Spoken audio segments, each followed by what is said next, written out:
Greetings, fellow captains. In a previous episode, we told you about the cruisers of the American tech tree. In this episode, we'll talk about the Japanese cruisers. Although grouped into general types, cruisers, battleships, destroyers and aircraft carriers, ships are nevertheless unique in each country.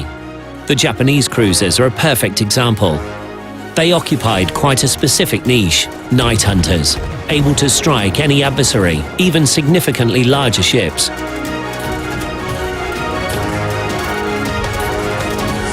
Unlike their American counterparts, almost all the Japanese cruisers are equipped with imposing torpedo batteries, and the damage caused by these batteries increases with each tier.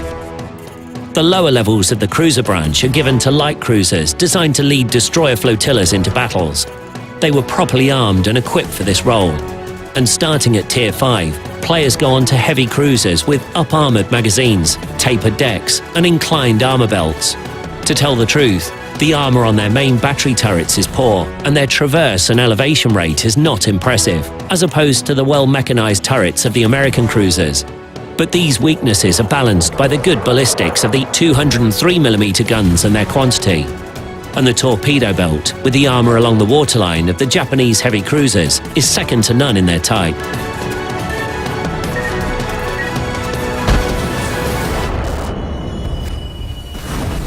Tier 2 greets the player with the sturdy cruiser Chikuma, built after the Russo-Japanese War and taking into account lessons learned from those battles. She is fast enough and well-armored, 152mm guns in top configuration. But this ship can't be called ideal even for her time because of a lack of side armor and a somewhat ineffective placement of the turrets. Yet this distribution was typical for ships from the end of the 19th through the first 2 decades of the 20th century. The 2 cruisers that come next, Tatsuta and Kuma at tiers 3 and 4 respectively, are a bit closer to being ideal. They are high speed and maneuverable. Designed for leading destroyer flotillas, these cruisers are actually enlarged destroyers.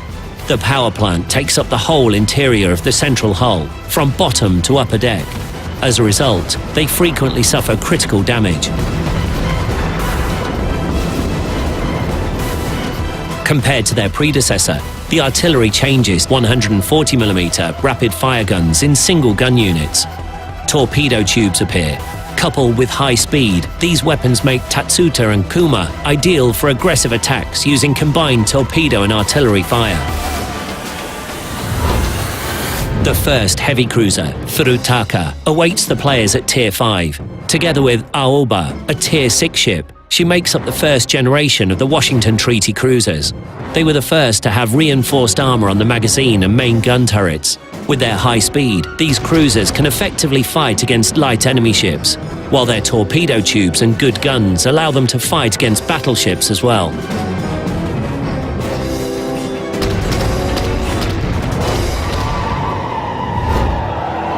The Tier 7 cruiser Miyoko differs from her predecessors, primarily in her reinforced main battery artillery, 5 turrets, and improved armor,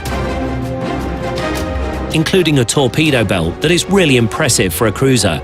In turn, her immediate descendants Mogami, Tier 8, and Ibuki, Tier 9, are upgraded versions of Miyoko. They have better developed armor and are initially equipped with pretty powerful AA guns.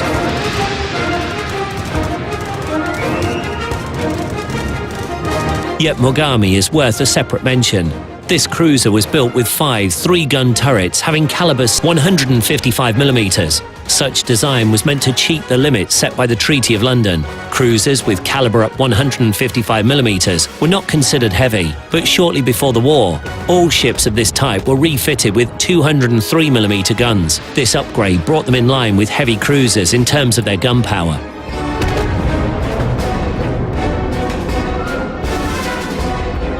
Both variants are available in the game, and players are free to choose what they like most. Good one-shot damage with slow loading, or a constant flow of relatively light shells.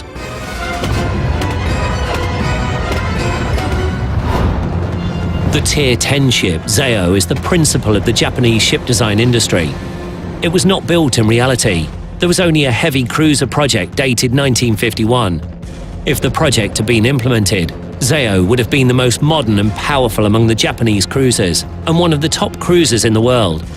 203mm guns are assembled in 3 gun turrets, as on American cruisers, but Zao has 4 such turrets, 1 turret more than her American counterparts possess. In addition, the cruiser carries 4 quintuple torpedo tubes. This torpedo battery makes Zao one of the most powerful not only among cruisers, perhaps inferior only to Kidakami, but among all ships in the game. Zao is also second to none when it comes to torpedo defense.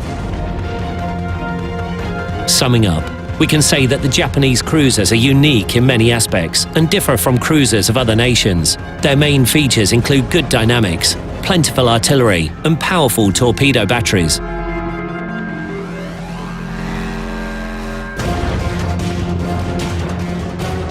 Designed as fierce night fighters, they can defeat any enemy if used skillfully, regardless of the enemy's type or nation.